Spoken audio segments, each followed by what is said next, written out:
Hello বন্ধুরা, আসসালামু আলাইকুম। আশা করি সবাই ভালো আছেন।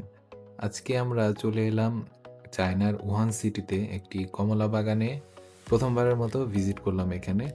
তারপর আমরা এখানে আসার পরে তো একদম পুরোপুরি অবাক যে ১ম বারের মতো কোনো একটা কমলা বাগানে আসার পরে এত সুন্দর আমরা কমলা দেখতে পারবো এটা আশা করিনি।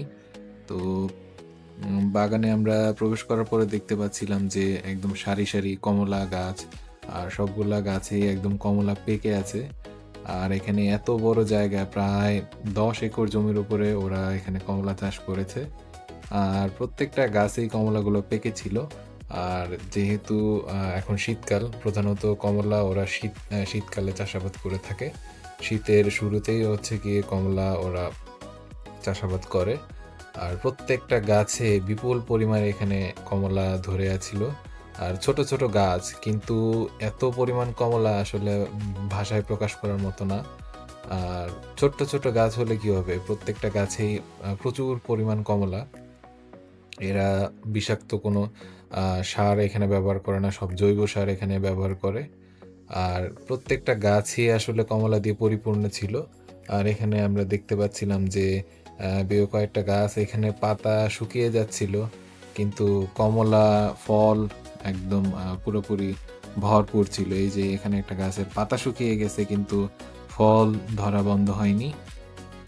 তারপর এখানে একটা গাছের একদম এই যে দড়ি দিয়ে বেঁধে রাখছে আসলে ফলের ভারে একদম আ গাছটা নুয়ে যাচ্ছিল এজন্য। দেখেন কি পরিমাণ আসলে কমলা, আসলে ভাষায় প্রকাশ করার মতো না। এই যে মানে আসলে ভাষায় প্রকাশ করার মতো এত সুন্দর, সুন্দর কমলা আসলে জীবনে ১ম বার একটা এক্সপেরিয়েন্স আসলে খুবই সুন্দর। আসলে অসাধারণ।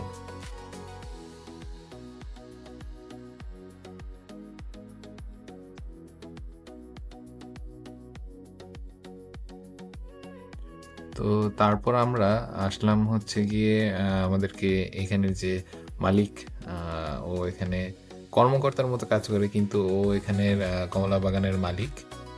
সে আমাদেরকে বাগান থেকে পাকা মালটা হচ্ছে গিয়ে সে আমাদেরকে কেটে খাওয়াচ্ছে। সে আমাদেরকে বলেছে যে, "তোমরা এখানে ফরেনার, আমাদের এখানে ঘুরতে আসছো, কোনো সমস্যা নেই।" আ তো আমাদেরকে আপ্যায়নের কোনো কমতি রাখেনি। আমাদেরকে মালটা পাকা মালটা গাছ থেকে পেড়ে তারপরে আমাদেরকে খাইয়েছে। তারপর ওকে আমরা সাধলাম খাওয়ার জন্য। কিন্তু সে খায় না। কারণ সে এখানে খেতে, খেতে পুরো একদম মানে অভুক্ত হয়ে গেছে যে মানে এত পরিমাণ কমলা আসলে সে মানে তার যেহেতু এখানে জায়গা, তার এখানে সব ফল গাছ। সে আর কত খাবে? সেজন্য বিরক্ত সে। তো আমরা এটা টেস্ট করলাম। তো অসাধারণ টেস্ট আসলে। মানে ভাষায় প্রকাশ করার মতো না। একদম নির্ভেজাল। তারপর আমরা নিজেরাই নিজ হাতে হচ্ছে মালটাগুলো কেটে নিলাম আমাদের নিজেদের পছন্দ অনুযায়ী। তো এখানের যে আ কমলা বাগানের মালিক যে আমাদেরকে ঘুরে, ঘুরে দেখাচ্ছিল তার বাগানটা, সে আমাদেরকে অফার করে যে, "তোমাদের পছন্দ মতো তোমরা গাছ থেকে পেড়ে আ আ কমলা নিয়ে যেতে পারো।" তো এর পাশাপাশি উনিও আমাদের ছবি তুলছিল। আ ওর সোশ্যাল মিডিয়াতে আপলোড করার জন্য রিলস ক্রিয়েট করতেছিল যে, এখানে আমরা ফরেনার হিসেবে আসছি। এগুলাও সে তার মার্কেটিং পারপাসে হচ্ছে গিয়ে আমাদের ভিডিও করছিল। তো আমরাও খুব আনন্দের সাথে এখানে মাল্টাগুলো কালেক্ট করছিলাম। তো আমরা কিছু, কিছু মাল্টা আ আ খেয়েছি। আর পাশাপাশি হচ্ছে গিয়ে ভালো পাকা একদম যেগুলো একদম রসালো মালটা বেছে, বেছে হচ্ছে গিয়ে আমরা পিক করেছিলাম বাসায় নিয়ে যাওয়ার জন্য। তো আমরা খুবই এক্সাইটেড ছিলাম। তো নিজ হাতে গাছ থেকে আসলে মালটা এভাবে পেড়ে যে কখনো খেতে পারবো যে সেটা আসলে আমরা কখনো বুঝতে পারি নাই। তো বড়টা থেকে ছোটটা তুলনামূলক হচ্ছে গিয়ে বেশি মিষ্টি এবং টেস্ট ভালো হয়। বড়টাও টেস্ট, কিন্তু বড়টার তুলনায় ছোটটা হলো যে টেস্ট ভালো। কে বললো? আমি তো আর বুঝতে পারছি না। হচ্ছে গিয়ে এই যে এখানে আছে আমাদের হচ্ছে গিয়ে লাউবান, এখানের বস লাউবান। লাভান। তো ও হচ্ছে গিয়ে বললো যে এই ছোটটার চামড়াটা অনেক পাতলা, হুম। এটা মিষ্টিও অনেক ভালো। এই যে আমরা টেস্ট করেছি, খেয়ে বড়টাও ফেলেছি। আমরা টেস্ট করেছি, ছোটটাও 你 টেস্ট 俩人 করেছি।贴在一起，在一起，我拍一个照。তো ছোটটায় হচ্ছে কি আমরা নিয়েছি অনেকগুলা, আমরা নিয়ে যাবো বাসায়, কিছু এখানে কিছু খেয়েছি আর বাসায় খাওয়ার জন্য নিয়ে যাবো আমরা এখান থেকে। ওকে।